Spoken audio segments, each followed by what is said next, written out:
Okay, जैसे तुम्हारा पहले हम डिक्शनरी बना दे रहे हैं, ए इज इक्वल्स टू,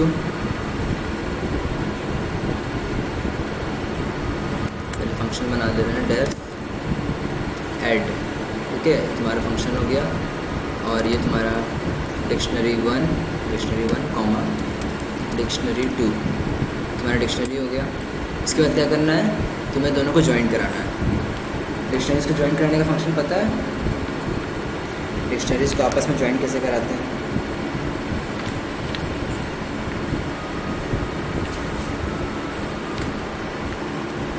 शिका,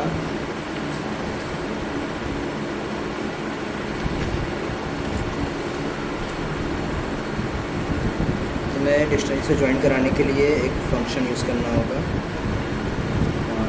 अपडेट मेथड, ठीक है। अपडेट मेथड यूज़ करोगे तो तुम्हारा ये वैल्यू हो जाएगी, यहाँ पे तुम्हें लिखना होगा, यहाँ से तुम्हारा डिक्ट हो जाएगा एक, ठीक है, डिक्ट एन तुम्हारा न्यू वाला है, ये न्यू डिक्शनरी तुम्हारी रहेगी। तो डिक्ट वन डॉट अपडेट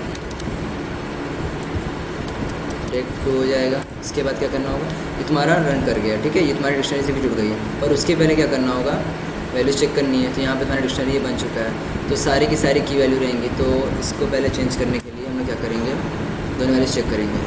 तो इफ़ एक लूपिंग कराएंगे, तुम्हारा पहले for I in dict one dot keys,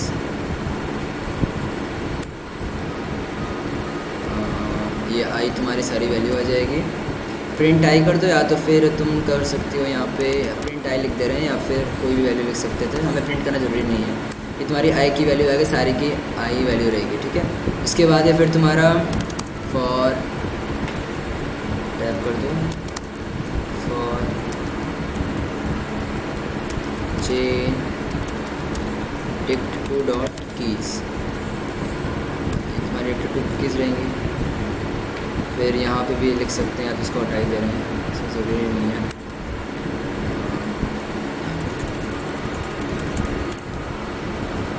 ठीक है, ये हो जाएगा तुम्हारा। फिर यहाँ पे हम लोग लिख देंगे, कंडीशन यूज़ करेंगे, या तो यहाँ पे कुछ भी कर सकते हैं, जैसे if j is equals to, अगर की value same, if j is equals to i, या फिर i is equals to j, तो क्या करेगा, डिक्ट की वैल्यू चेंज कर देगा। मीन्स कि वो एलिमेंट हम लोग डिलीट कर देंगे किसी भी एक डिक्शनरी से, तो हम लोग कर देंगे यहाँ पे वैल्यू डिलीट करनी है ना। तो डिक्ट हमारा कौन सा है, डिक्ट, चलो वन से हटा दे रहे हैं, डिक्ट वन डॉट क्लियर नहीं करना होगा, हम लोग को एलिमेंट हटाना है। तो एलिमेंट हटाने के लिए हम लोग यूज़ करते हैं डेल, ठीक है, डेल कमांड यूज़ करेंगे। अगर आई की वैल्यू जी हो जाएगी तो डेल डिक्ट वन, और जो तुम्हारी की रहेगी वो यहाँ पे रहेगी, तुम्हारी की यहाँ पे रहेगी आई। तो अभी डिक्ट वन की वैल्यू चेंज हो चुकी है, यहाँ से डिक्ट वन का जो आई वाला एलिमेंट है जो कि सेम है, वो वाला एलिमेंट डिलीट कर देगा, जो भी सेम रहेगा उसे डिलीट कर देगा, और हमारे पास बस जे की वैल्यू रहेगी, तो हमेशा जे की वैल्यू प्रिंट करेगा। अब तुम जब इसे प्रिंट कराओगी तो यहाँ पे क्या होगा, वैल्यू एक, तुम इसे टेस्ट कर सकती हो, बट सिंपली तुम्हारा आंसर है, इतना क्लियर है। अब इसमें लाइन बाई लाइन समझाएं कि इसमें क्लियर है, खुशिका एक बार देख लो फिर पूछो।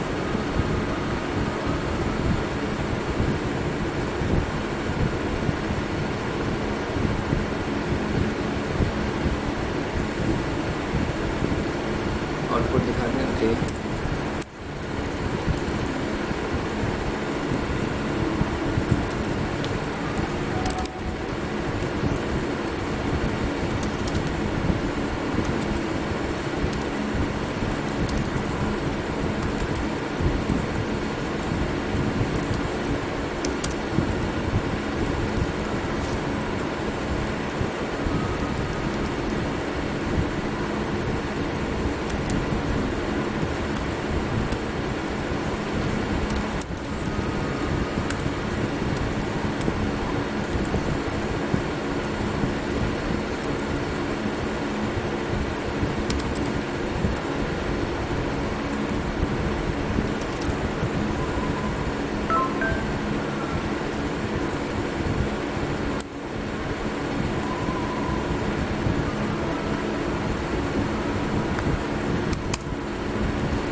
खुशिका, मैं तुम्हें इसको सोल्यूशन तुम्हें इसका बता दूंगा, ठीक है।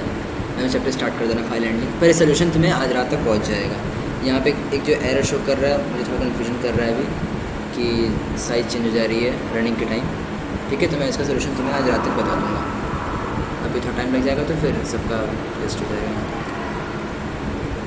ओके, तो रौनक हम लोग आज स्टार्ट करने वाले फाइल हैंडलिंग। ओके खुशिका, मैं रात तक बता दूंगा, रात तक क्लास के एंड होने तक तो बता ही दूंगा, ठीक है।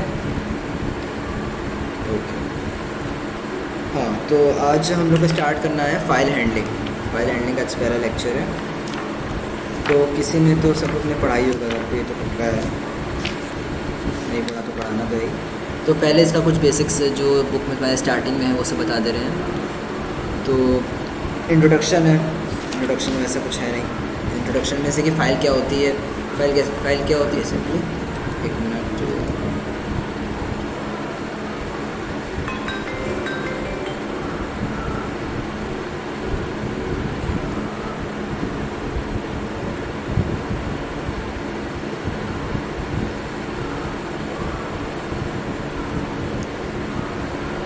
हाँ, तो फाइल हम लोग पढ़ेंगे, फाइल हैंडलिंग स्टार्ट करने वाले हैं। तो फाइल हैंडलिंग पहले क्या होती है ये होना पता होना चाहिए।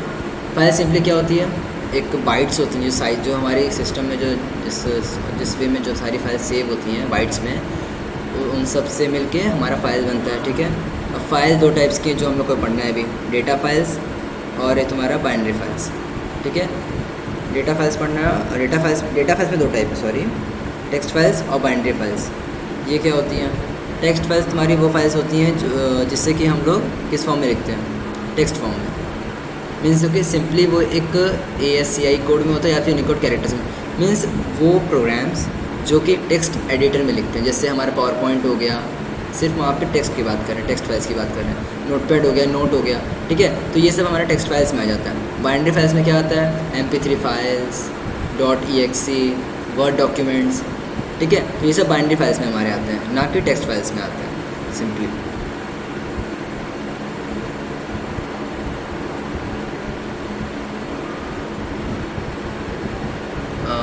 भावना अभी मैंने बस अभी बताया है फाइल हैंडलिंग का, ठीक है।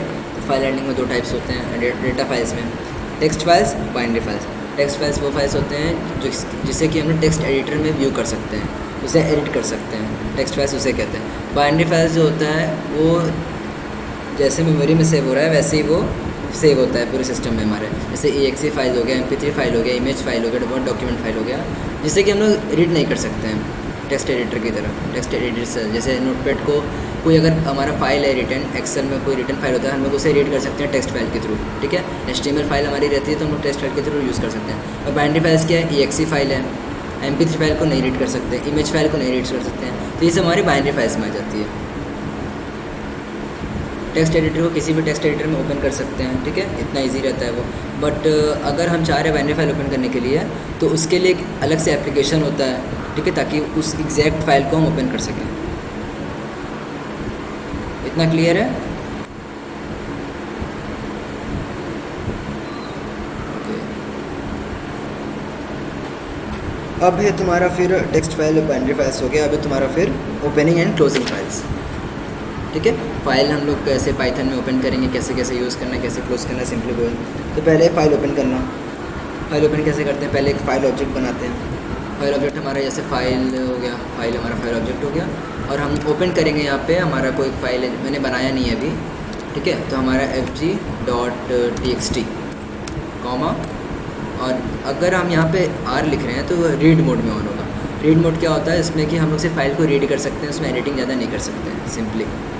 बट अगर मैं यहाँ कुछ नहीं लिखूँगा तब भी इसका डिफ़ॉल्ट मोड रहेगा रीड मोड ही, ठीक है। ये अपने से रीड मोड में ही चला जाएगा। डिफ़ॉल्ट मोड इसका कौन सा है, रीड मोड है। और अगर यहाँ लिख देंगे W तो मीन्स राइट मोड हो जाएगा। इतना क्लियर है? ओपन कैसे करते हैं फाइल को?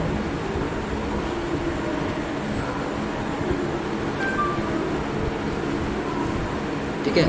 उसके बाद फिर आप लोग का है कि अगर हमें फ़ाइल की डेस्टिनेशन को, जब भी कोई हम लोग फाइल यूज़ करते हैं, जैसे मैंने यहाँ लिखा था अभी fg.txt, तो ये फ़ाइल हम वहीं पर सेव करेंगे जहाँ पे हमारी पाइथन की फाइल सेव है। मीन्स जहाँ पे हम अपना पाइथन अभी फंक्शन प्रोग्राम रन कर रहे हैं वहीं पर हमारी ये टेक्स्ट फाइल भी होनी चाहिए। बट अगर वो वहाँ पे नहीं कहीं और है तो हम क्या करेंगे फिर? नहीं, अगर ड्राइव में होगा तब फिर तुम्हें लोकेशन देनी पड़ेगी, बट वो शायद ही कंफर्म करे। हो जाएगा, ड्राइव में से भी हो जाएगा, ड्राइव में से हो जाएगा सिंपली।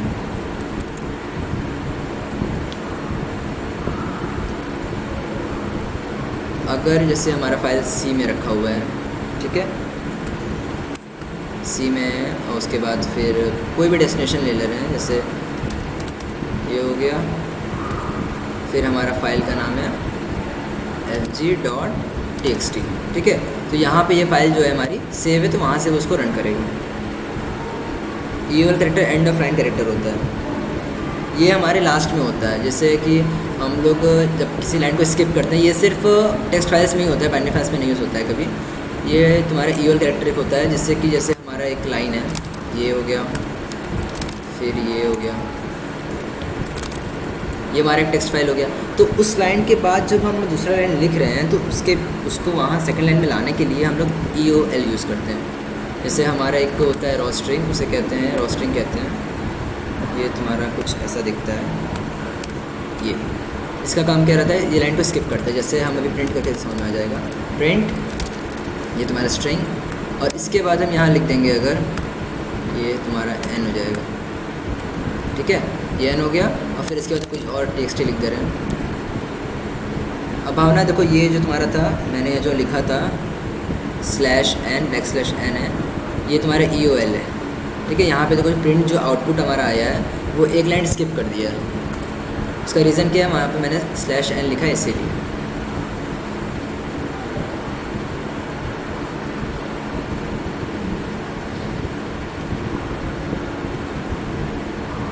एंड फंक्शन तो हाँ, एंड फंक्शन कर सकते हैं, बट एंड फंक्शन यहाँ पे कैसे यूज़ करोगे? एंड फंक्शन तब यूज़ करते हैं जब हमारा प्रिंट स्टेटमेंट अलग अलग हो, बट यहाँ प्रिंट स्टेटमेंट हम लोग एक ही प्रिंट स्टेटमेंट में यूज़ कर रहे हैं। एग्जैक्टली। भावना अभी क्लियर है कि इस ईओएल क्या होता है, /n कैसे यूज़ हो रहा है, कहाँ पे कन्फ्यूज़न है अभी?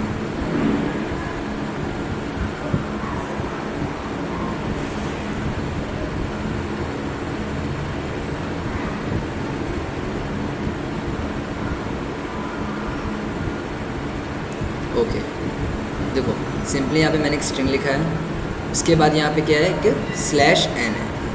वो क्या कर रहा है, वो तुम्हारे जो उसके बाद स्ट्रिंग है, उसको वो नेक्स्ट लाइन में स्किप कर दे रहा है, ना कि उसी लाइन में प्रिंट कर रहा है, बल्कि नेक्स्ट लाइन में उसको प्रिंट कर दे रहा है। मीन उसका ये है, तो इसे हम लोग कहते हैं कि end of line character. Means कि ये हमेशा एंड में यूज़ होता है, ठीक है, ये एंड में यूज़ हो रहा है, क्योंकि ये लाइन को स्किप करके नेक्स्ट लाइन पहुँच जा रहा है, तो ये एंड में आ रहा है, एंड के लिए यूज़ हो रहा है, इसीलिए इसको ईओएल कहते हैं।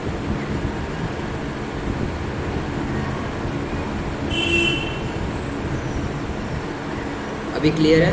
हाँ ना, क्योंकि तुम इसको यूज़ करोगे, थोड़ा समझोगे, समझ में आ जाएगा फिर कि /n पहले देख लो कैसे यूज़ हो रहा है, तब तुम्हें क्लियरिटी हो जाएगी। उसके बाद है फिर तुम्हारा एक आर क्या करता है, देखो जब भी हम किसी फाइल को रीड करना चाह रहे हैं, ठीक है, जैसे हमारा एक, मैं ऐसे टेक्स्ट फाइल का एग्जांपल दे रहा हूँ, ये हमारा टेक्स्ट फाइल है, ठीक है। तो जब हम इसे प्रिंट करेंगे टेक्स्ट फाइल की तरह, जैसे हमारे ये जो हमारा टेक्स्ट फाइल लिखा हुआ है, समझ लो एक fg फाइल में सेव है, ठीक है।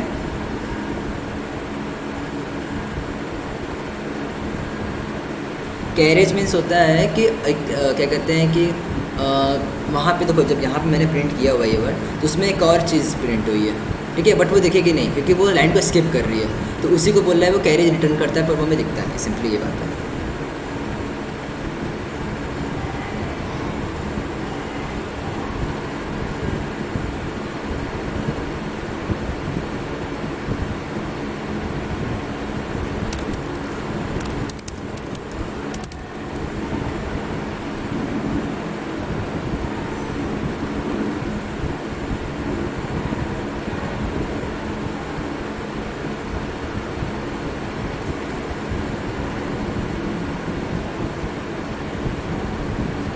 आगे बढ़ा जाए।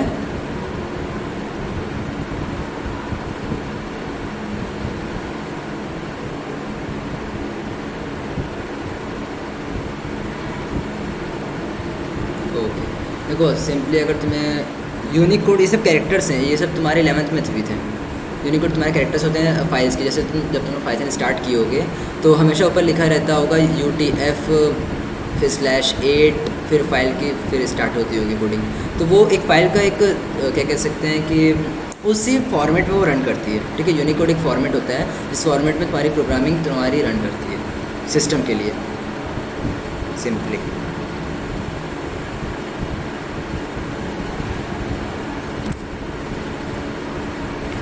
अब देखो तुम्हारा जैसे हम लोग एक जैसे अगर हम लोग लिखेंगे F तुम्हारा क्या है, फाइल ऑब्जेक्ट है। और यहाँ पे मैं लिखूँगा ओपन फाइल करने के लिए .txt कॉमा R मोड में ऑन हो गया। ठीक है, तो अगर हमारा फाइल, ठीक है, अगर हमारे फाइल में जैसे डिफरेंट लाइन, जैसे यहाँ मैंने लिखा था कि एक लाइन है फिर सेकंड लाइन में पहुँच गया, जब हम इसे प्रिंट करेंगे अपने fg.txt फाइल को, तो वो क्या करेगा, जो n वाली फाइल है जिसमें कि जैसे लाइन स्किप करेंगे तो /n यूज़ हो रहा है। इसका यूज़ तो पता ही था ना, मैंने भी बताया। थोड़ा कन्फ्यूज़न सबको है, अभी लग रहा है सब शांत है। इसका यूज़ क्या था, लाइन को स्किप करना। तो अगर हम कोई फ़ाइल बनाए हुए हैं उसमें डिफरेंट लाइन पर हम लोग यूज़ कर रहे हैं, तो जब हम इस फाइल को प्रिंट करेंगे तो वो इससे प्रिंट नहीं करेगा। ठीक है, वो इससे प्रिंट नहीं करेगा, वो direct line by line print करेगा। जैसे जैसे हमारा लाइन स्किप होगा वैसे वैसे उसको प्रिंट करेगा। बट अगर हम यहाँ पे R लिख देंगे तो उसे एक रॉ स्ट्रिंग बना देगा। मीन्स कि उसमें जितने भी हमारे स्लैश रहेंगे या जितने भी स्ट्रिंग रहेंगे वो सिर्फ सारे के सारे चीज़ों को स्ट्रिंग में ही मानेगा, ना कि उसे किसी कोड में। पाइथन उसे एज ए स्ट्रिंग पूरा मानेगा, उसे रन नहीं करेगा, उसे फाइल को रीड नहीं करेगा, उसे फाइल को देखेगा, फाइल को डायरेक्ट प्रिंट मारेगा। बट अगर ये हटा देंगे तो एक एक फाइल को चेक करेगा, जहाँ पे उसे /n दिखेगा वहाँ से वो उसको ब्रेक करके नेक्स्ट लाइन पहुँच जाएगा, जहाँ से उसको /n दिखेगा वहाँ से ब्रेक करके नीचे पहुँच जाएगा। इतना क्लियर है कैसे यूज़ हो रहा है ये?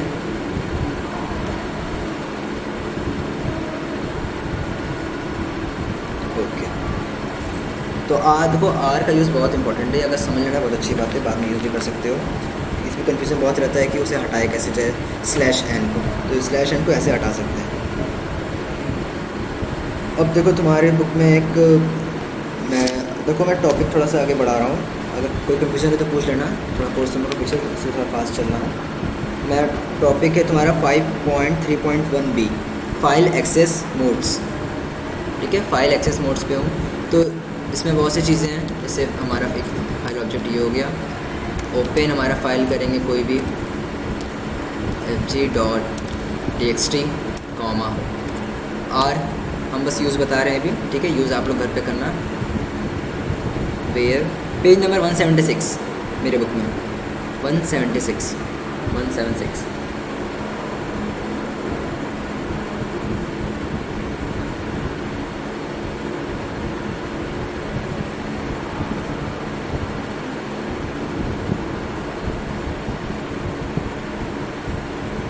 176 फाइल एक्सेस मोड क्या? ओके, 198 न्यू बुक में है, मेरी बुक में 176 है।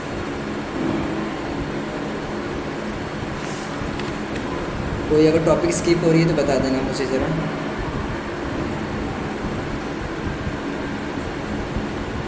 डेटा फाइल से लेकर फाइल एक्सेस मोड्स के बीच में अगर कोई न्यू टॉपिक शायद बुक में ऐड हो गई होगी तो मुझे बता देना, तो मैं उसको बता दूँ। मेरे बुक में नहीं है तो मुझे पता नहीं है। अगर है अपेंड मीन्स तो पता होगा ना, अपेंड तो डेटा को ऐड करना, ये भी हम बताएंगे भावना, अभी हम उसी को बताने जा रहे हैं। ठीक है, तो बारी बारी बता रहे हैं कैसे कैसे सारे मोड्स को यूज़ करेंगे। ठीक है, तो पहला है तुम्हारा R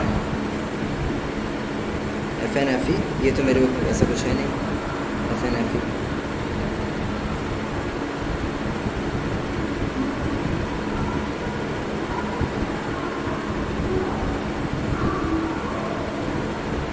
ये टॉपिक तो मेरे में वैसे नहीं शो कर रहा है। ये टॉपिक सबके बुक में है या फिर सिर्फ भावना के बुक में है, ज़रा मुझे बताना सर।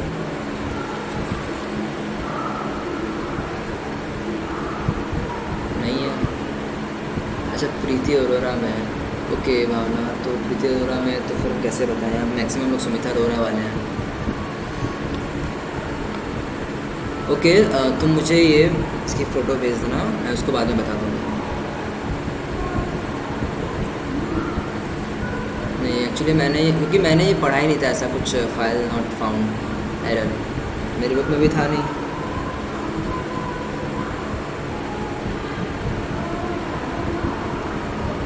तो उसकी पिक भेज देना, मैं बाद में बता दूँगा, ठीक है। तो अभी आगे बढ़ रहे हैं, ठीक है। फाइल एक्सेस मोड पे पहुंच रहे हैं। फाइल एक्सेस मोड पे पहला है तुम्हारा शिवम, यहाँ पे आईपी यहाँ नहीं चल रही है, यहाँ पे कंप्यूटर साइंस विद पाइथन है, सीएस विद पाइथन।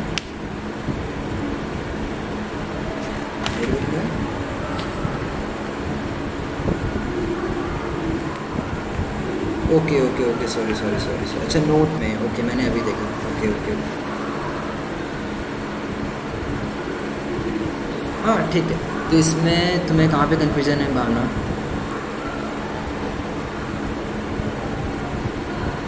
नहीं शिवम, प्रीति सीएस विद पाइथन की भी है, तो यहाँ पे सब सीएस विद पाइथन के, आईपी के तो मुझे कोई नहीं लग रहा है।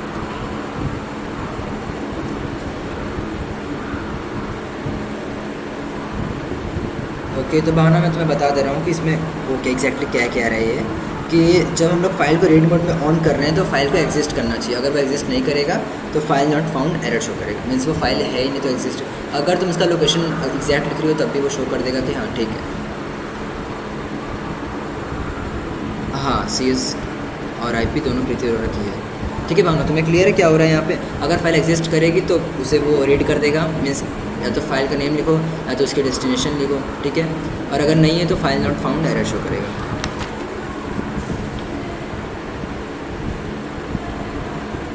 आगे बढ़ा जाए।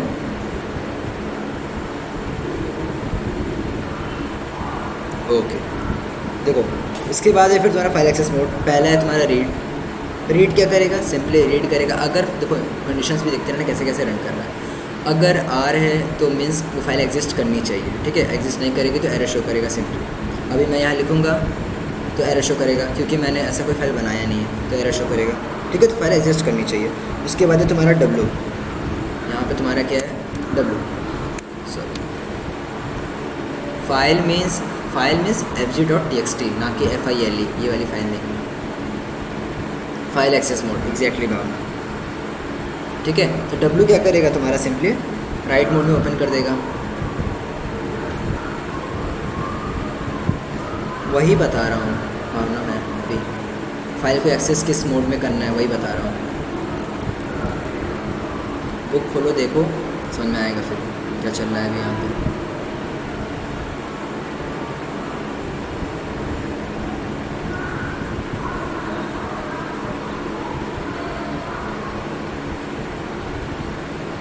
ठीक है।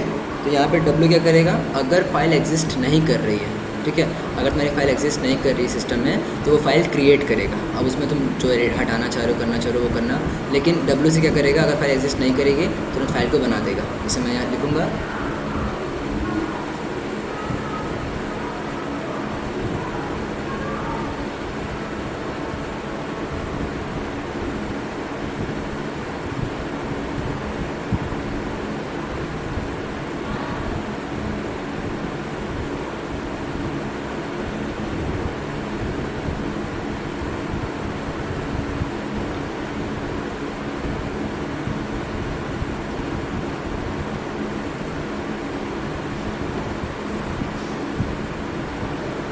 ओके। तो मैं यहाँ पे स्क्रीन सब कुछ दिख रही होगी अभी। यहाँ पे क्या हो रहा है? फाइल अगर एग्जिस्ट नहीं करेगी तो फाइल को वो बना देगा, ठीक है। जैसे मैं यहाँ पे F5 रन करूँगा तो एरर शो नहीं करेगा, वो फाइल क्रिएट हो चुकी है। अब अगर मैं इसको रीड मोड में भी ओपन करूँगा तो इसमें एरर शो नहीं करेगा क्योंकि वो फाइल क्रिएट हो चुकी है। तो रीड मोड में इसने एरर शो नहीं किया। क्लियर हो रहा है डब्ल्यू कैसे और आर कैसे वर्क कर रहा है टेक्स्ट फाइल्स के लिए? अभी हम लोग टेक्स्ट फाइल्स पढ़ रहे हैं, ओके। उसके बाद है तुम्हारा फिर ए क्या करेगा? ए में भी कंडीशन है, हमेशा राइट मोड में ऑन होगा। ए मीन्स होता है अपेंड करना, ए मीन्स अपेंड मीन्स डेटा को ऐड करेंगे, ठीक है। तो अगर हम लोग अपेंड में खोल लें तो अगर उसमें डेटा ऑलरेडी है, ठीक है, तो न्यू डेटा जो रहेगी वो नीचे से उसके ऐड हो जाएगी। मीन्स जैसे अगर मैंने कोई फाइल लिखा हुआ है, ठीक है, नेम शिवम एज ये इन्फॉर्मेशन है, ठीक है।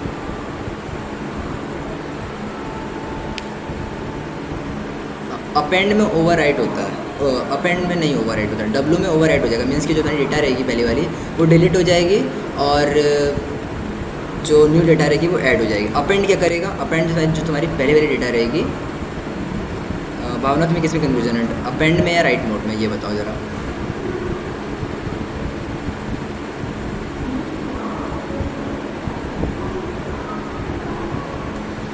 देखो जब हम लोग किसी भी फाइल को राइट मोड में ओपन कर रहे हैं, ठीक है, तो अगर वो फाइल एग्जिस्ट नहीं करेगी तो सिस्टम उस फाइल को बना देगा, ठीक है। दूसरी बात ये कि अगर वो फाइल एग्जिस्ट कर रही है तो जो उसमें डेटा ऑलरेडी रिटर्न होगा, ठीक है, उसमें जो भी डेटा ऑलरेडी होगा उसको वो हटा के अपने न्यू डेटा को ऐड कर देगा जो तुमने उसको भी राइट किया होगा। बट अगर हम यहाँ पे ए कर देंगे W right mode, W W W W W for wallpaper वाला डब्लू, अपेंड क्या करेगा, अपेंड तुम्हारी डेटा जो रहेगी उसको डेटा को ऐड करेगा। पुरानी वाली डेटा जो रहेगी वो तो रहेगी बट उसके नीचे जाके हुए एक नई डेटा को ऐड कर देगा। कोई डेटा तुम्हारी रिमूव नहीं होगी, डेटा जो रहेगी वो रहेगी। सेम कैसे हुआ, सेम तो एकदम नहीं हुआ। अपेंड में डेटा कुछ डिलीट नहीं हो रहा है, राइट मोड में डेटा डिलीट हो जा रही है। अपेंड में डेटा डिलीट नहीं होगा, भावना कन्फ्यूजन हो रहा है तुम्हें भी। अपेंड में डेटा डिलीट नहीं होता है, राइट मोड में डेटा डिलीट हो जाता है अगर वो पहले से एग्जिस्ट कर रही है तो। अपेंड में डेटा अगर है तो उसके नीचे जाके ऐड हो जाएगी।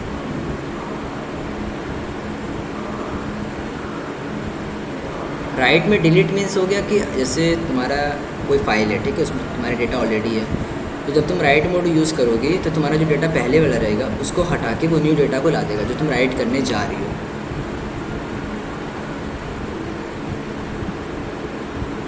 एग्जैक्टली शिव। डब्ल्यू में डिलीट कह सकते हैं, डिलीट करेगा, लेकिन हाँ डिलीट करेगा मीन्स पुराने डेटा को डिलीट कर देगा, न्यू डेटा को ऐड कर देगा। तो इसीलिए हाँ एग्जैक्टली न्यू डेटा को वो ऐड कर देगा, ओल्ड वाला डिलीट कर देगा। क्लियर है इतना कैसे कैसे हुआ। ए में ऐड, हाँ हाँ वाह एग्जैक्टली ए में ऐड होगा।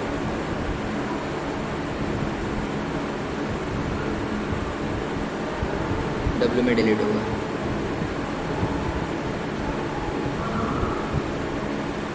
आगे बढ़ा जाए, सब कुछ, हाँ सब कुछ डिलीट, पूरा फाइल तुम्हारा खाली कर देगा और उसमें एक न्यू डेटा को ऐड कर देगा। अब है फिर तुम्हारा एक है आर प्लस। आर प्लस का काम क्या है, आर प्लस करेंगे तो हम डेटा को रीड भी कर सकते हैं, मीन्स की रीड ऑप्शन यूज़ कर सकते हैं, रीड लाइन्स ये सब, और राइट भी कर सकते हैं, उसमें डेटा को राइट भी कर सकते हैं। डब्ल्यू में अगर तुम्हारी फाइल है तो उसमें अगर डेटा डिलीट कर देगा, बट अगर नहीं है तो एक फ़ाइल न्यू क्रिएट कर देगा, उसमें तुम्हारा डेटा तो ऐड होगा क्योंकि खाली ही रहेगा। आर प्लस बता रहा हूँ विश्व में। नेहा तुम्हें क्लियर है इतना।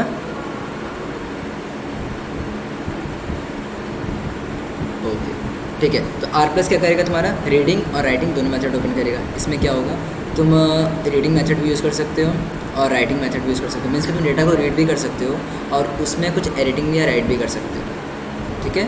अगर तुम्हारी फाइल जैसे तुमने रीड किया, तुम्हें कुछ अलग लगा या फिर कुछ चेंज करना हो तो राइट मोड यूज़ करोगे। पर राइट मोड यूज़ करेंगे तो क्या हो जाएगा, हमारी फाइल जो रहेगी पहली वाली वो पूरी डिलीट हो जाएगी, न्यू डेटा जो रहेगी। सेम कैसे हुआ भावना, आर में रीड हो रही है, आर प्लस में रीड और राइट दोनों हो रही है। देखो अगर हम यहाँ पे जैसे ठीक है हमारा ये फाइल क्रिएट हो गया, ठीक है, और अगर मैं यहाँ पे लिखूँगा प्रिंट फाइल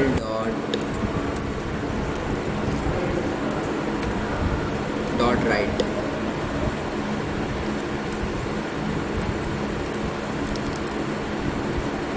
ठीक है। देखो यहाँ पे देखो खुशी का इतना है, देखो इसमें सब लोग ध्यान से देखना, मैंने यहाँ पे राइट मोड में लिखा है, रीड मोड में, आर मीन्स रीड मोड में ओपन किया है और प्रिंट किया है कि फाइल डॉट राइट करना है, ठीक है। तो ये राइट करेगा इन्हीं डेटा को। टेबल में क्या लिखा है भावना,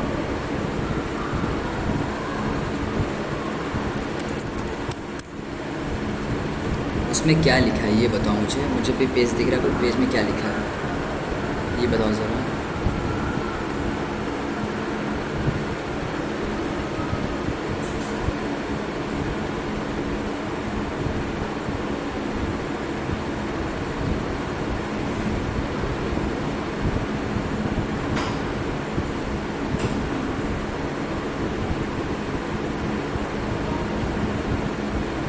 राइट मोड में पहले की डेटा लॉस्ट हो जाएगी।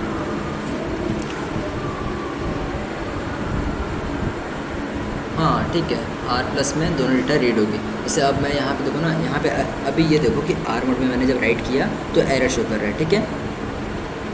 सेम किससे सेम हो जा रहा है मैं समझ नहीं पा रहा हूँ, कहाँ सेम हो रहा है। अगर यहाँ पे आर प्लस लिख देंगे तो एरर शो नहीं कर रहा है।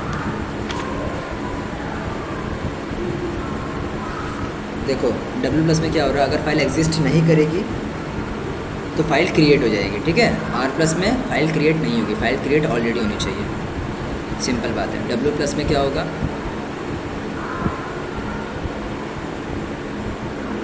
अरे तो अच्छे से टेबल देखो तो कम से कम, तुम लोग टेबल भी देखने नहीं आ रहा है तुम लोग को, है। आर प्लस में लिखा हुआ है कि फाइल एग्जिस्ट करनी चाहिए, नहीं करेगा तो एरर शो करेगा। डब्ल्यू प्लस में फाइल एग्जिस्ट अगर नहीं कर रहा है तो फाइल क्रिएट हो जाएगी। ये दोनों, ये सबसे बड़ा डिफरेंस है। डब्ल्यू प्लस में फाइल क्रिएट होगी, आर प्लस में फाइल क्रिएट नहीं होगी, एरर शो करेगा तुरंत।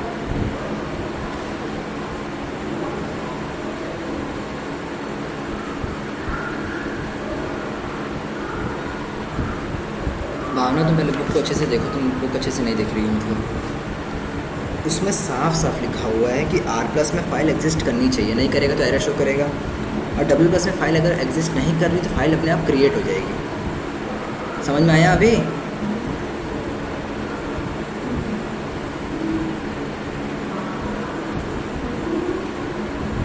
अभी क्लियर है?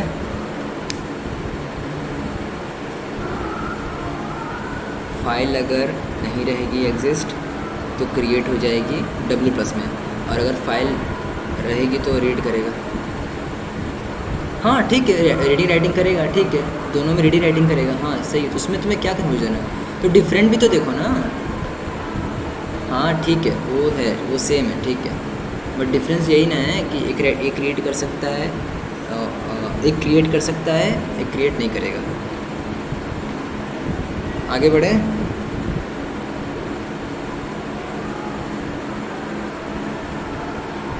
ओके, आर प्लस हो गया, डब्ल्यू प्लस भी वैसे ही वर्क करेगा। फाइल क्रिएट नहीं होगी, फाइल अगर नहीं रहेगी तो फाइल को क्रिएट कर देगा सिंपली, इसमें और कुछ नहीं है। उसके बाद है तुम्हारा ए प्लस। डब्ल्यू क्या करता था कि तुम्हारे फाइल जो तुम्हारे पास डेटा है उसको हटा के न्यू डेटा को ऐड रखता था, ठीक है। ए प्लस क्या करेगा, अगर तुम्हारे पास फाइल नहीं है तो फाइल को क्रिएट करेगा। क्रिएट अगर ऑलरेडी है तो उस डेटा को, जो पहले वाली डेटा रहेगी उसको रखा रहेगा, उसके बाद जाकर एक न्यू डेटा को नीचे उसके ऐड कर देगा। सिंपली ए प्लस न्यू डेटा को ऐड करता है, और कुछ नहीं। क्लियर है? तो उसके बाद है फिर आप लोगों का फाइल कैसे क्लोज़ करते हैं। फाइल क्लोज़ करने का सिंपल तरीका है, फाइल डॉट क्लोज़। फाइल हमारी क्लोज़ हो गई। उसके बाद ये क्लोजिंग फाइल तो इजी था, इसमें कैसे फाइल क्लोज़ करते हैं ये समझ में आ गया। अब है तुम्हारा कि फ़ाइल को रीड कैसे करें। रीड मेथड पे आ रहे हैं बाइट्स में, मीन्स कि डेटा को बाइट्स में कैसे कैसे रीड करते हैं। तो पहला तुम्हारा क्या है, रीड मेथड। रीड मेथड देखते हैं, यहाँ पे हो जाएगा तुम्हारा आर, ठीक है, और हमारा ऑब्जेक्ट नेम क्या रहेगा, फाइल डॉट रीड। इसको प्रिंट कर लेते हैं।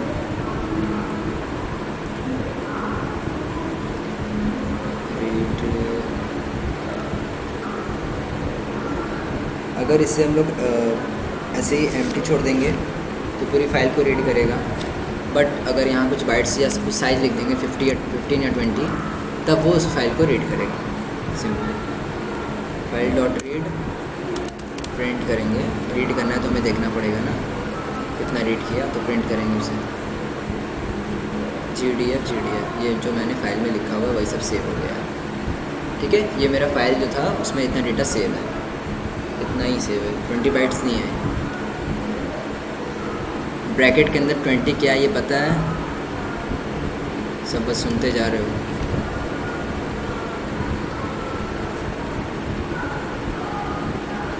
बाइट्स साइज़ है, एग्जैक्टली फाइल की साइज़ है, मीन्स कि वो उतने डेटा को ही रीड करेगा, उसके आगे डेटा को नहीं रीड करेगा। टेक्स्ट फाइल्स में यही रहता है कि हम लोग एक स्पेसिफिक ऑर्डर तक डेटा को रीड कर सकते हैं अपने हिसाब से, ठीक है। जो हमारा मन करेगा उतने हिसाब से हम अपने डेटा को रीड कर सकते हैं। बाइट क्या होती है ये पता है?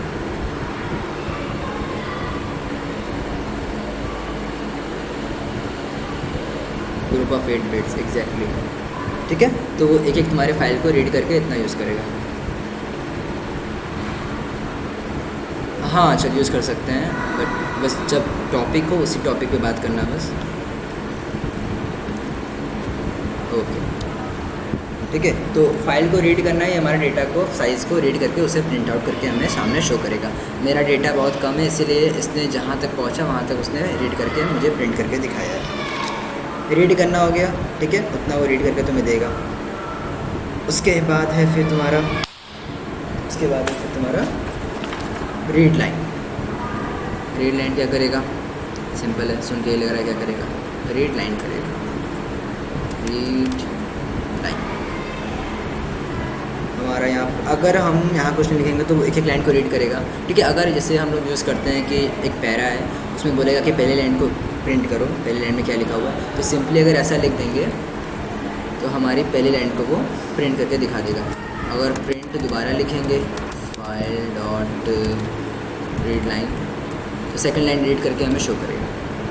ठीक है, मैंने मेरा फाइल कुछ लिखा नहीं है इसलिए वो एम्प्टी, बट यहाँ पे एक लाइन का गैप शो कर रहा है। क्या अभी प्रोग्राम दिख नहीं रहा क्या?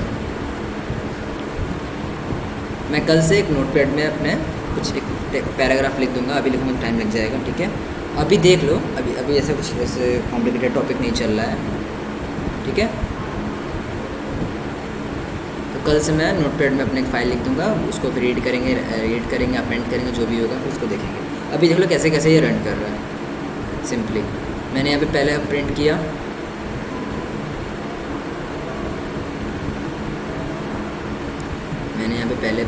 है, यहाँ पे क्या शो कर रहा है? मेरी पहली लाइन।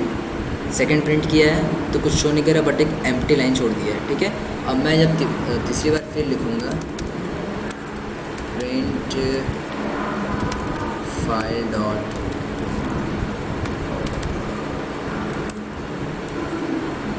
रीड लाइन, तो यहाँ पे एक और गैप हमें शो करेगा क्योंकि वो डेटा फुलफिल नहीं हुआ है, तो वो सिर्फ एम्प्टी एक छोड़ देगा स्पेस। जैसे यहाँ पे पहली लाइन, दूसरी लाइन और ये तीसरी लाइन। इतना क्लियर है रीड लाइन कैसे वर्क कर रहा है?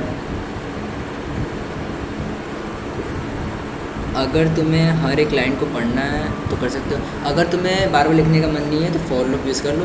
ठीक है, फॉर लूप यूज़ करोगे तुम्हारा फिर हो जाएगा। या फॉर नहीं, यहाँ पे वाइल यूज़ होगा, तो वाइल यूज़ करके अपने डेटा को कर सकते हो आप। ओके,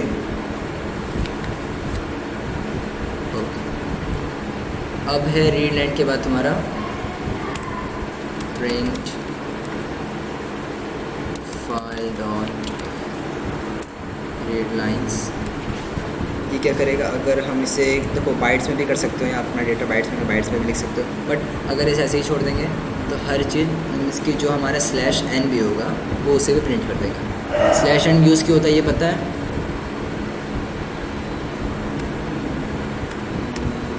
सब बताओ ज़रा। तो एंटर,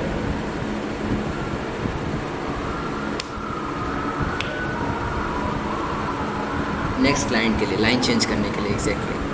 ठीक है, तो नेक्स्ट लाइन के लिए यूज़ होता है। जब हम लोग रीड लाइन्स जब प्रिंट करेंगे, ठीक है, जब हम लोग स्टार्ट के लिए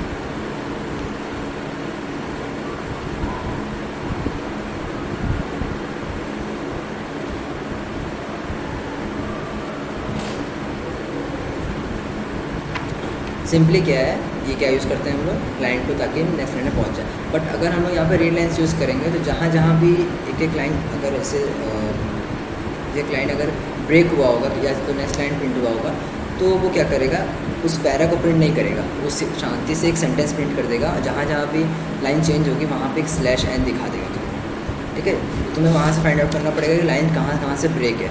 जहाँ जहाँ भी ब्रेक होगा वहाँ वहाँ पे वो /n को शो करेगा सिंपली। अगर आप लोगों के पास बुक है तो वहाँ पे शो भी कर रहा होगा तुम्हारा रीड लाइन, देख सकते हो रीड लाइन कैसे वर्क कर रहा है। कोड स्निपेट 4 में लिखा हुआ है। और रीड लाइन्स अगर देखना है तो तुम्हारा दिख जाएगा रीड लाइंस कोड स्निपेट 7 में, पेज नंबर 182 मेरे बुक में। हाँ एग्जैक्टली, ठीक है 7 में है। तो 7 में देखो, 7 में क्या कर रहा है, जहाँ भी स्लैश एंड यूज़ हो रहा है वहाँ पर उसको प्रिंट कर दिया। ना हर एक सेंटेंस क्या कि हाँ, कि जहाँ जहाँ भी तुम्हारी लाइन स्किप हो रही है वहाँ पे वो लगेगा। अब वो तुम्हारा वर्ड हो या तुम्हारा सेंटेंस हो, जैसे कोई वर्ड के बाद तुमने लाइन स्किप किया है तो वहाँ पे भी वो शो करेगा। सिंपली क्लियर है इतना?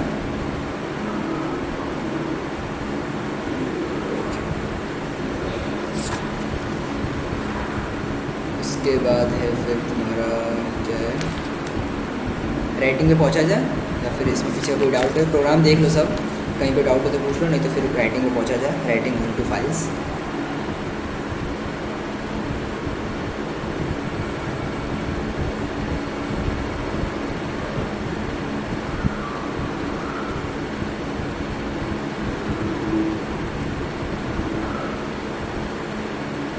आगे बढ़े। ओके, उसके बाद है तुम्हारा writing on to files. Writing क्या करेगा, सिंपली क्या करेगा, राइट करेगा। अब यहाँ पे हमारा देखो रीड क्या था, सिर्फ आर मोड यूज़ कर रहे थे, बट राइटिंग में हम लोग दो मोड यूज़ करते हैं। डब्ल्यू करेंगे तो क्या करेगा, हमारे डेटा को करेगा, जैसे फाइल डॉट राइट, ये हो गया, डेटा को उसने राइट कर लिया, मैंने फाइल को क्लोज कर दिया।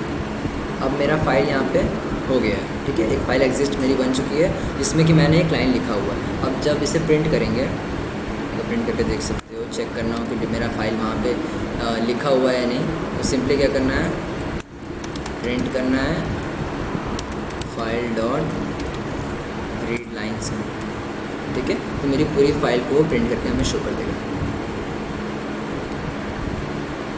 प्रिंट किया हुआ है, ठीक है। मैंने यहाँ पे W यूज़ किया था तो उसे वो हटा के उसने सिर्फ इस लाइन को प्रिंट कर दिया सिंपली। अब यहाँ पे जब हम लिख देंगे कि अपेंड करना है, यहाँ पे हो जाएगा अपेंड, ठीक है। यहाँ पे अपेंड करेंगे तो फाइल डॉट राइट मेरा डेटा, ये डेटा अपडेट हो गया मेरा, और रन कर देंगे, फाइल मेरी सेव हो गई है।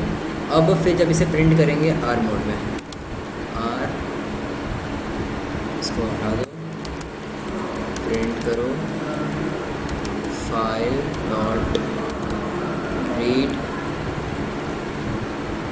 देखा मेरी पूरी लाइन को उसने प्रिंट कर दिया ऐसे। और यहीं पर अगर हम लिख देंगे कि रीड लाइंस तो क्या करेगा, वही प्रिंट करेगा। देखो यहाँ पे एक और पॉइंट अभी दिखा कि जब हम लोग रीड यूज़ करेंगे तो ऐसा उसको स्ट्रिंग प्रिंट कर रहा है, बट हम लोग जब यहाँ पे रीड लाइंस यूज़ करेंगे तो उसे ऐसा एक लिस्ट में प्रिंट किया है, ठीक है। लिस्ट में एक स्ट्रिंग रखा है बट वो लिस्ट में ही प्रिंट कर रहा है, ठीक है। जब अगर हम चाह रहे हैं किसी फाइल को लिस्ट में यूज़ करना तो हम लोग इस रीड लाइंस यूज़ करके यूज़ कर सकते हैं। क्लियर है?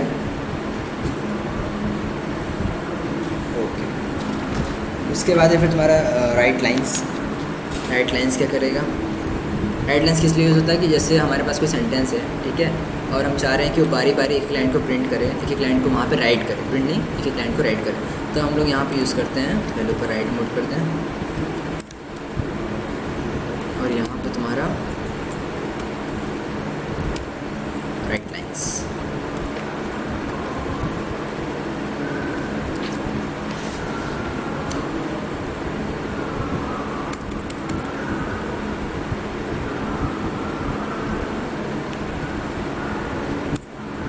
और यहाँ पे मेरा कोई लाइन हो जाएगा, जैसे मैंने यहाँ लिख दिया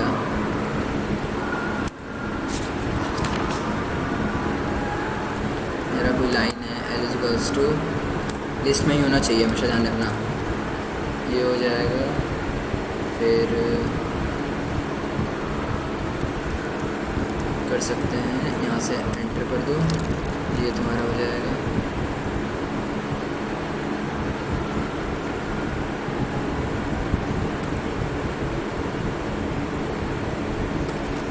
हो गया, यहाँ पे हम लिख देंगे एल और फिर फाइल डॉट क्लोज, करेंगे तो सिंपली क्या किया, उस लाइन को उसने उसमें ऐड कर दिया। ऐड नहीं मीन्स यहाँ पे मैंने कौन सा मोड यूज़ किया, डब्ल्यू। तो जो पहले वाली डेटा थी मेरी, ये जी के जेड जो भी था, उसको उसने हटा के ये वाली वैल्यू जो उसको प्रिंट कर दी है, वहाँ पे जाके उसको लिख दिया है, राइट कर दिया है। इतना क्लियर है? ओके।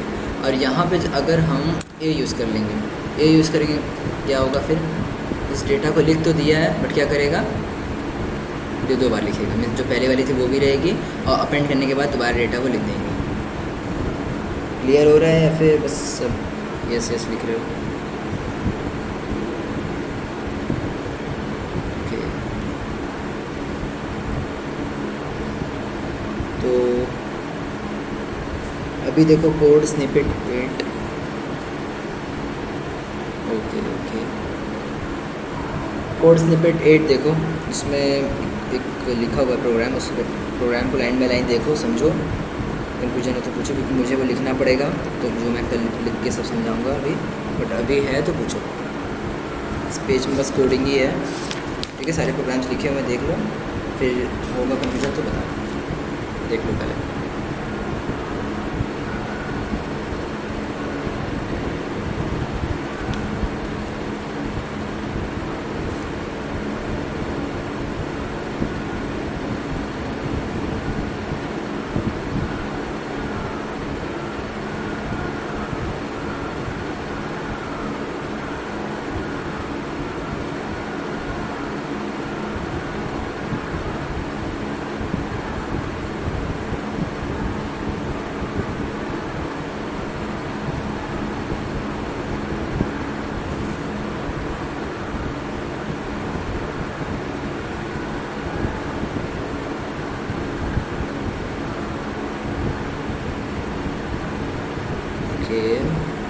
और सब भी बताओ, इजी है तो फिर आगे बढ़ा जाए। इसमें भी जितने भी कोड स्निपेट दिए हुए हैं सबको देख लो पहले, ठीक है। नहीं हो तो फिर आगे बढ़ा जाए। इजी तो है लेकिन तभी कभी कन्फ्यूजन हो जाता है, देख लो फिर आगे बढ़े। फिर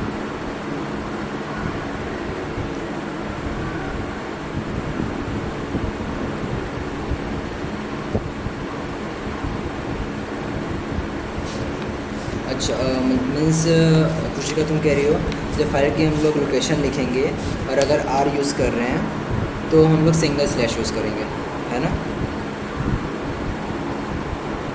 हाँ ठीक है, एकदम एग्जैक्टली। अगर हम लोग रॉ स्ट्रिंग अगर हम लोग रॉ स्ट्रिंग प्रिंट कर रहे हैं तो सिंगल स्लैश ही यूज़ करेंगे, डबल स्लैश की जरूरत नहीं है।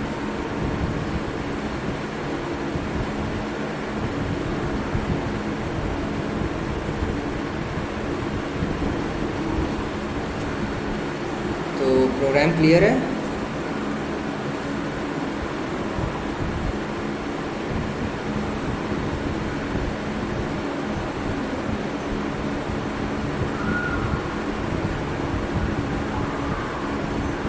ओके, तो प्रोग्राम 5.3, 5.4, 5.5 देख लो, या तो फिर फ्लश फंक्शन पढ़ा है।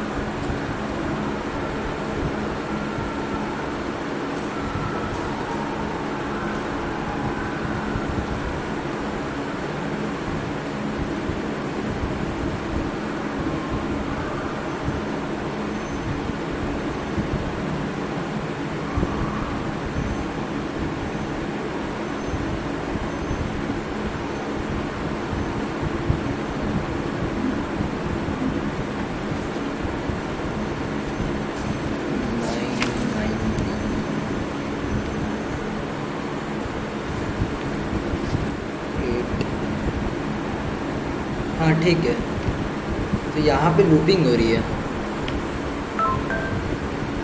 तुम्हारे जो कोड स्निपेट 8 है, ठीक है, वहाँ पे सिर्फ तुम्हारा एक राइट हो रहा है, ठीक है। एक राइट होने पे क्या हो रहा है, फाइल जो है शांति से हो रही है, तो इसमें सही तो है। 8 में भी तो वैसा ही हो रहा है। 8 में भी क्या हो रहा है, तुम्हारा जो फाइल जो रिटर्न हो रही है नोटपैड में, वो देखो एक लाइन से है, ना कि किसी डिफरेंट लाइन में। वो सारी की सारी एक ही लाइन में, सारे नेम्स। क्लियर है? Edward, okay. तो कोड स्निपेट 10 भी अगर क्लियर है, 5.3, 5.4 भी क्लियर है, तो फिर फ्लश फंक्शन होता है। टाइम है देख लो अभी।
i+1 तो तुम्हारा उसके लिए ना, अगर डेटा लिखेगा तो वो स्टार्टिंग हमेशा रेंज की 0 से होती है, तो किसी भी स्टूडेंट का डिटेल जब लिखेंगे तो रोल नंबर 0 तो होता नहीं है, हमेशा 1 होता है, तो उसमें एक नंबर ऐड कर देता ताकि वो ईजिली रहे पढ़ने के लिए।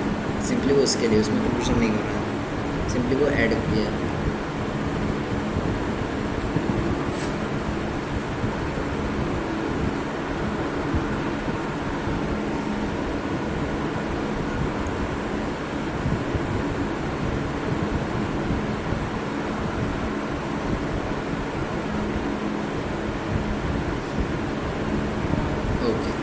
अब आते हैं तुम्हारे किस पे, फ्लश फंक्शन पे। फ्लश फंक्शन कैसे वर्क करता है, पहले देखो होता क्या है। सिंपली देखो ना, इसमें दो चीज़ें होती हैं, एक इंटरनल, एक क्या कहते हैं, इंटरनल और आउटपुट होता है। एक आउटपुट बफर होता है और एक इनपुट बफर होता है, ठीक है। तो सिंपली तुम्हारा क्या करेगा, तुमने डेटा को समझ लो यूज़ किया, ठीक है, डेटा तुमने राइट किया, फिर यूज़ करना चाह रहे हो बाद में किसी प्रोग्राम के बाद, ठीक है। और अगर वो रीड नहीं कर पा रहा है क्योंकि बीच में कुछ चीज़ें आ गई हैं जो कि उसको एरर शो कर रही हैं, बट अगर हम फ्लश यूज़ कर रहे हैं, ठीक है, अगर हम फ्लश, जैसे यहाँ मैंने फाइल यूज़ करके बता दे रहे हैं, क्लियर हो जाएगा, ठीक है। फाइल डॉट फ्लश यूज़ हो गया, बस तुम्हें इतना ही लिखना है और कुछ नहीं लिखना है। और इसके पहले भी कुछ डेटा लिख दे रहे हैं, जैसे हमारा हो जाएगा फाइल डॉट राइट कर दे रहे हैं कुछ, ये हो गया। फिर इसके बाद फिर यूज़ कर रहे हैं फाइल डॉट राइट, फिर फाइल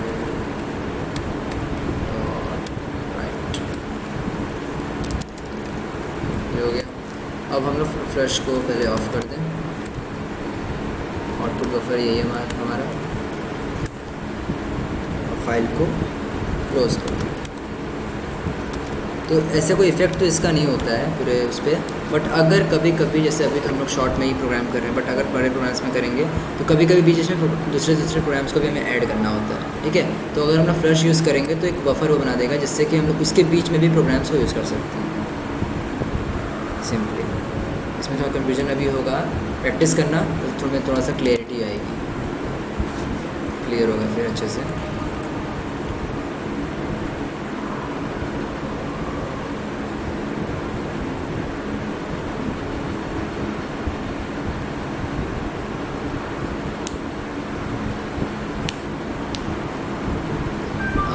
अगर हम इस तरह से चेक करना चाहेंगे तो F5 हो गया।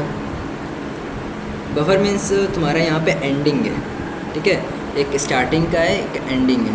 तो उसमें यही बताया है कि एक इसका इनपुट बफर है, एक आउटपुट बफर है, मीन्स एक स्टार्टिंग पॉइंट है और एक एंडिंग पॉइंट है सिंपली।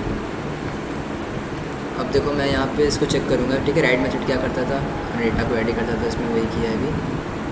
यहाँ से इसको हटा देना है, print file dot read lines not readable। Flush method use किए। देखो फ्लश मेथड का ये भी बात है कि यहाँ इसमें क्या होता है, जब हम लोग फाइल का डेटा सेव करते हैं फ्लश मेथड यूज़ करके तो उसमें टाइम लगता है, ठीक है। तो वो क्योंकि वो एग्जैक्ट फाइल में जाके डेटा को राइट कर रहा है, रीराइट कर रहा है, राइट कर रहा है अपने हिसाब से। तो इसमें कभी कभी यहाँ पे लिखा भी हुआ है कि कौन सी लाइन है, हाँ, फर्स्ट लाइन में लिखा हुआ है Python holds everything to write in the file in the buffer and pushes it on to actual file on storage device a later time.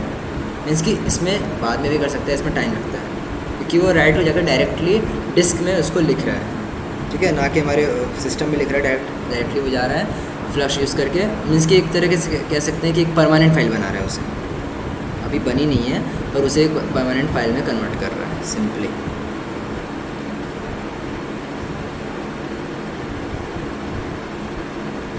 और यहाँ पे तुम्हारा एग्जांपल भी लिखा हुआ है एक कि जो तुम्हारा कोडिंग है उसके 1 2 3 4 ये 4th 5th line 6th 7th line है, वहाँ पे एक चीज़ लिखी हुई है फिंगर्स के साथ कि this write statement strings may still be pending to be written on the disk, ठीक है। तो डिस्क में डायरेक्टली रिटर्न करने जा रहा है तो टाइम तो लगेगा ही, क्योंकि पूरे सिस्टम के अंदर जाकर चेक करेगा डिस्क में स्पेस ये सब है कि नहीं, राइट कर सकते हैं नहीं, तो ठीक है, चेक करने के बाद फिर वो उसमें राइट करेगा। यहाँ पे लिखा भी है तो देखो तो समझ में आएगा भी कि फ्लश के बाद जो हम लोग लिख रहे हैं अपना स्ट्रिंग, वो उससे टाइम लगाएगा लिखने में। चैप्टर काफ़ी छोटा है, चलो मुझे लग रहा है एक लेक्चर में खत्म हो जाएगा। आज यहीं तक करेंगे, ठीक है। इसके बाद वाइट स्पेस कल से स्टार्ट करेंगे, कम से कम 2 रहे तो अच्छा लगेगा, ये सब एक ही दिन हो जाएगा फिर, ठीक है। तो फ्लश मेथड समझ में आया, फ्लश मेथड कैसे यूज़ हो रहा है। फ्लश मेथड क्या करेगा, तुम्हारा डेटा को राइट करेगा डायरेक्ट डिस्क में लेटर टाइम में, मीन्स उसमें टाइम भी लगेगा क्योंकि वो डिस्क में राइट कर रहा है।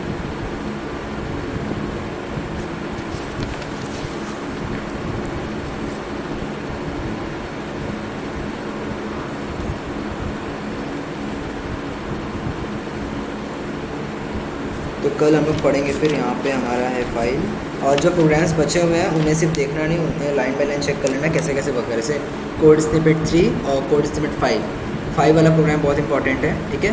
ये कैसे कैसे, क्योंकि इसमें वाइल्ड मेथड यूज़ हो रहा है और हम रीड लाइन से सारे के सारे लाइन्स को एक बार में प्रिंट करके चेक कर ले रहे हैं, ठीक है। तो कोड स्निपेट 5 भी अच्छा प्रोग्राम है, देख लेना। कल का टॉपिक रहेगा removing white spaces after reading from file. White spaces पता ही होगा क्या होता है, जो ब्लैंक स्पेसेस होते हैं उसे हम लोग रीड करेंगे।